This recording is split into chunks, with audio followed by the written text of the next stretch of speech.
আল্লাহর হস্তে এখনও নিজের কথা চিন্তা করুন, আত্মপর্যালোচনা করুন, নিজের হিসাব নিজে কষুন এবং অতীতে যা হয়েছে আল্লাহ পাক সব মাফ করবেন যদি আপনার অন্তরে খুলুসিয়াত থাকে এবং তওবা করেন। ইয়া ইবাদিয়াল্লাযীনা আসরাফু আলা আনফুসিহিম লা তাকনাতু মির রাহমাতিল্লাহ, হে আমার ওই বান্দারা আল্লাযীনা আসরাফু আলা আনফুসিহিম, যারা নিজেদের উপর অত্যাচার করেছো, সীমা লঙ্ঘন বাড়াবাড়ি করেছো, অনেক পাপ হয়ে গেছে, নিরাশ হয়েও না। লা তাকনাতু মির রাহমাতিল্লাহ, যে এই এত বড় আমি খুন করেছি, আল্লাহ কি মাফ করতে পারেন? আমি কবরে মাজারে সিজদা করেছি, আল্লাহ কি মাফ করবেন? আমি ব্যভিচার করেছি, আল্লাহ কি মাফ করবেন?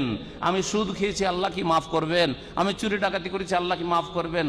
লা তাকনাতু মির রাহমাতিল্লাহ, আল্লাহর রহমত থেকে নিরাশ হয়েও না। ইন্নাল্লাহা ইয়াগফিরুয যুনুবা জামিয়া, বেঁচে থাকতে মওত আসার আগে তওবা যদি করতে পারো, আল্লাহ সব গুনাহ মাফ করতে পারে। আপনি কখনো পেরেশান হবেন না। আল্লাহ যদি আবু সুফিয়ানকে মাফ করতে পারেন, আল্লাহ যদি খালেদ বিন ওয়ালিদকে মাফ করতে পারেন, আল্লাহ যদি হিন্দাকে মাফ করতে পারেন, তাদের ইতিহাস আপনি সিরাত পড়ে দেখুন। যে হিন্দা, হ্যাঁ, রাসূলুল্লাহ সাল্লাল্লাহু আলাইহি ওয়াসাল্লামের প্রিয় চাচা হামজা, ইসলামের আসাদুল্লাহ সিংহ ওমর এবং হামজা, তাদেরকেও আল্লাহ তওবা নসিব করেছেন, কলমা পড়ার তৌফিক দিচ্ছেন। কত দয়ালু আরহামুর রহিম আল্লাহর উপর, চিন্তা করুন তো দেখি।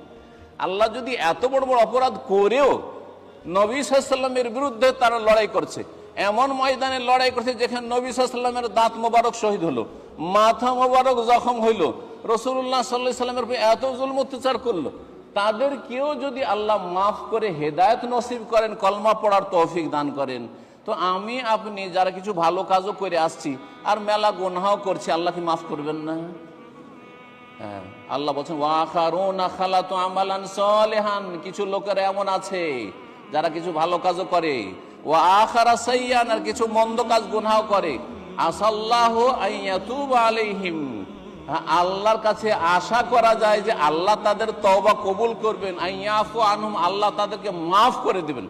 তাহলে গুনাহগারদের ক্ষেত্রে মুসলিম সমাজের এটি আমাদের পজিটিভ আশা যে আল্লাহ আমাদেরকে অবশ্যই মাফ করবেন, কিন্তু মাফ চাওয়ার জন্য ফিরে আসতে হবে আল্লাহর দিকে, যার নাম হচ্ছে তওবা। আল্লাহ ফিরে আসার তৌফিক দান করেন।